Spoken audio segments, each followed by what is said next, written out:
வீட்டுல யாரும் இல்லையா? குருநாதா, குருநாதா, குருநாதா, என்னாச்சு? என்னாச்சம்மா? சக்கரவர்த்தி வந்திருந்தான். நான் மட்டும் சரியான நேரத்துக்கு வரலன்னா அவன் என்னுடைய பொண்ணு. அவன் உன்னோட வலது கைதானே, அதனால நீ கொடுத்த குருதட்சணை எனக்கு போதும்.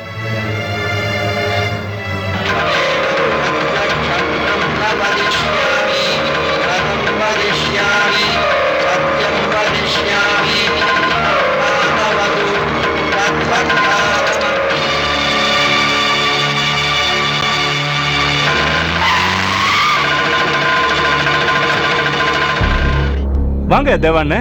பல சமயங்கள்ல நானும் கூட இருந்திருக்கேன். ஆனா இப்ப என் தங்கச்சி கையே பிடிச்சிருக்கேன்.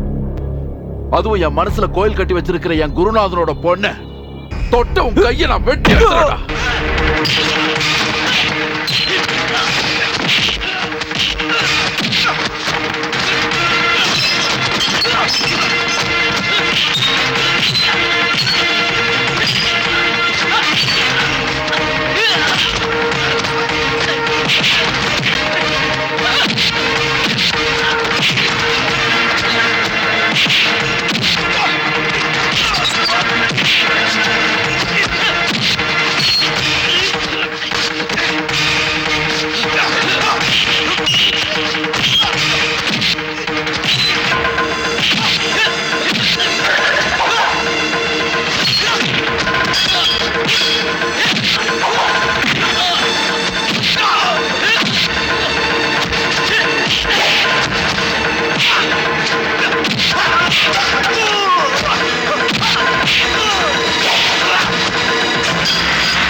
என்னடா சொன்ன?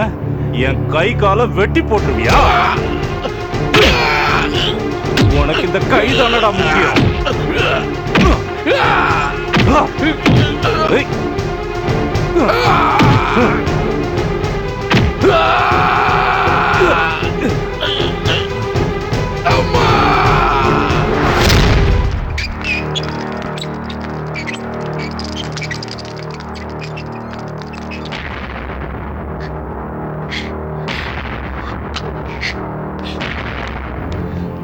மோகனகிருஷ்ணன், தேவாவோட கையை சரி பண்ண முடியும்னு தோணல. அவரோட கையை சீக்கிரம் எடுத்தாதான் சரியா. ஐயோ, என்ன என் பையனோட கையை எடுக்கணும்னு சொல்றீங்க? அப்புறம் அவனால எப்படி வாழ முடியும்? ஐ அம் ஹெல்ப்லெஸ். இதை செய்யறதுக்கு அவர்கிட்ட சில கையெழுத்தெல்லாம் வாங்க வேண்டியிருக்கு. Without his consent I can't to anything.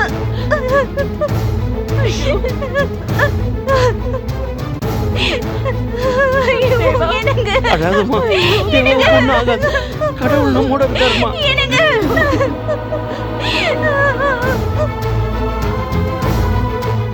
இது அவங்க. குருநாதா,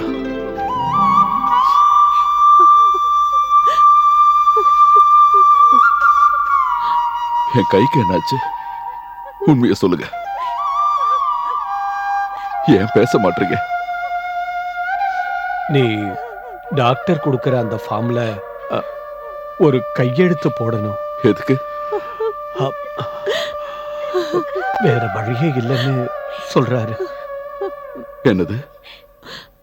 உன்னோட கைய கைய உன் கைய எடுக்கணும்னு சொல்றேன். என்ன சொல்றீங்க? தேவா பொறுமையாரு. என் கையை எடுக்கணுமா? அதுக்கு பதிலா என்ன நீங்க கொண்டு போட்டுடலாமே.